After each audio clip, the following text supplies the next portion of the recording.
Yo acá les puse cuáles son los alimentos con bajos niveles de colesterol, cuáles son los alimentos con alto contenido en colesterol. El colesterol es necesario en nuestro organismo, lo tenemos que tomar a la dieta. No podemos tener una dieta cero de colesterol, porque el colesterol forma parte de nuestras estructuras también. El colesterol está en la membrana de todas nuestras células. Ahora bien, tiene que ser una dieta equilibrada. Recuerden, el consumo de lípidos tiene que ser entre un 20 y un 30%.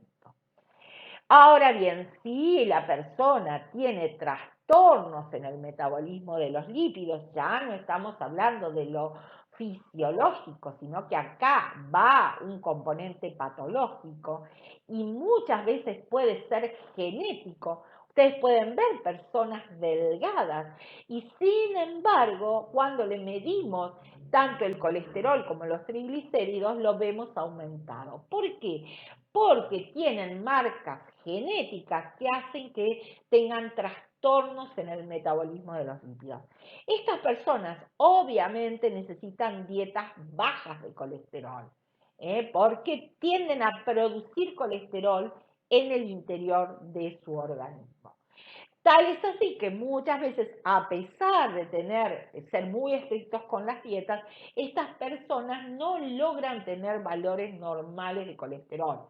Y lo que hay que hacer en estos casos es medicar a los pacientes.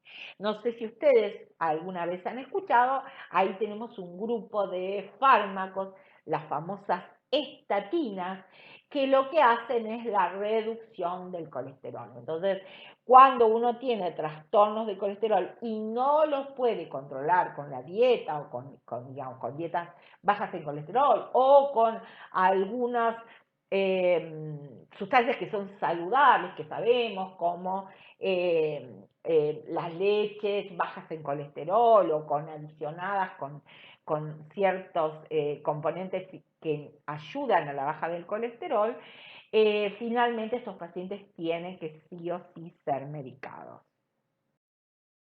Y el otro grupo de lípidos que nosotros consumimos son los triglicéridos. Ahí simplemente para que ustedes vean la fórmula del triglicérido.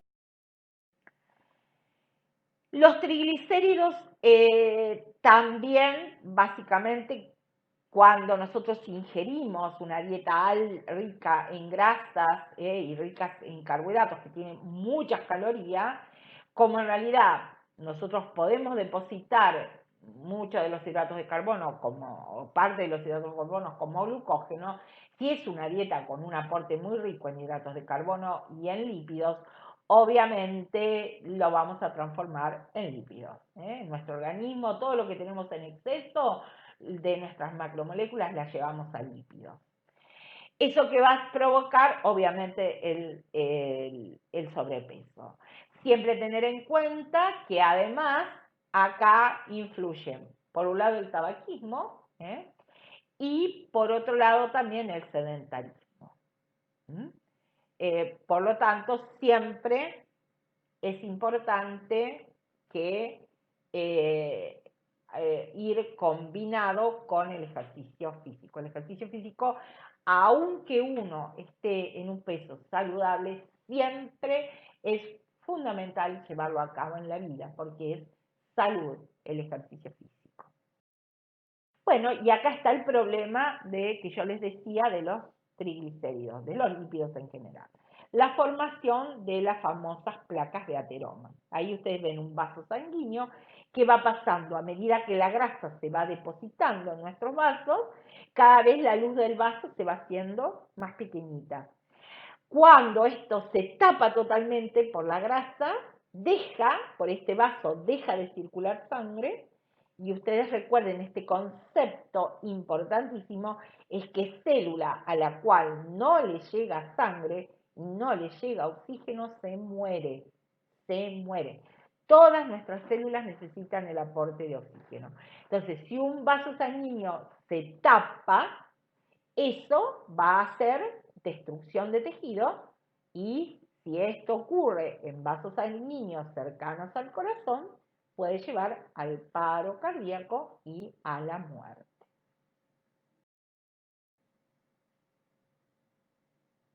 Bueno, Cuando nosotros comenzamos a hacer ayuno, obviamente vamos a empezar a perder todas nuestras reservas. Lo primero que vamos a perder son los hidratos de carbono, lo que reservamos como glucógeno, entonces se va a estimular la glucogenólisis y la gluconeogénesis, básicamente para el sistema nervioso. Recuerden que siempre nuestro organismo va a proteger a las neuronas, Entonces, lo primero que va a hacer es destrucción de glucógeno para obtener glucosa para poder ser utilizada en el sistema nervioso. Pero también a medida que empieza el ayuno, nosotros vamos a tener pérdida tanto de proteínas como de grasas. Esto tenerlo muy en cuenta porque antes nosotros se tenía el concepto que cuando se comenzaba el ayuno se perdía primero los hidratos de carbono, nuestras reservas de hidratos de carbono, segundo los lípidos y tercero las proteínas. No, ahora sabemos que desde el principio uno empieza a perder tanto lípidos como proteínas, pero acá la curva les muestra bien la gran baja de lípidos, empezamos a perder. Y de hecho, ustedes habrán visto cuando ven una persona con inanición, es decir, con ayunos muy prolongados de día, un desnutrido, ¿qué es lo que ustedes ven? El adelgazamiento y la pérdida de músculo. Ese es uno de las cosas que hay que controlar cuando uno hace dieta. Evitar la pérdida muscular. La pérdida muscular es pérdida de proteínas. Es pérdida de proteínas. Por eso entonces ustedes ven, o cuando uno ve a una persona anoréxica, lo que ve es eso, la pérdida de músculo, esos brazos finitos, delgados, implica que ahí lo que está perdiendo son proteínas. Bueno, nosotros decimos que en el ayuno a lo que va a dar lugar es a un balance negativo de nitrógeno, justamente por eso, por la pérdida proteica.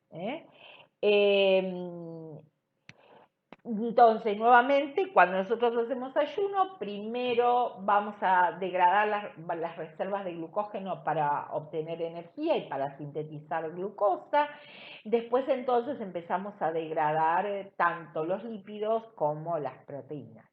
El metabolismo basal baja, va bajando, siempre tratando de proteger al sistema nervioso, es decir, en general las funciones fisiológicas van a enlentecerse. ¿Para qué? Para que el aporte de glucosa sea básicamente para el sistema nervioso. Por el contrario, ¿qué ocurre cuando nosotros hacemos ejercicio? Bueno, básicamente lo que vamos a hacer es gastar energía. Primero vamos a usar lo que acumulamos, la energía que tenemos como ATP acumulada, pero una vez que gastamos, eso se gasta rápidamente, los depósitos, ¿qué vamos a empezar a hacer? Bueno, a degradar otras moléculas. Los depósitos de glucógeno, se va a liberar glucosa para poder obtener energía y vamos también, y cuando el ejercicio se extiende, es prolongado, ahí vamos a también empezar a degradar lípidos. Por eso siempre cuando uno hace ejercicio también tiene que estar controlado. Siempre tenemos que tratar de tener, y el concepto es, quienes hacen gimnasio se lo dirán sus entrenadores, prolongado y moderado. Básicamente, ¿para qué? Para que haya una degradación de lípidos. eh, Tal es así que fíjense ustedes, se dice que los ácidos grasos libres aportan 2/3 de la energía cuando este ejercicio es moderado y prolongado. En este gráfico simplemente es para que ustedes vean cómo se va dando, de dónde obtenemos la energía cuando nosotros hacemos ejercicio.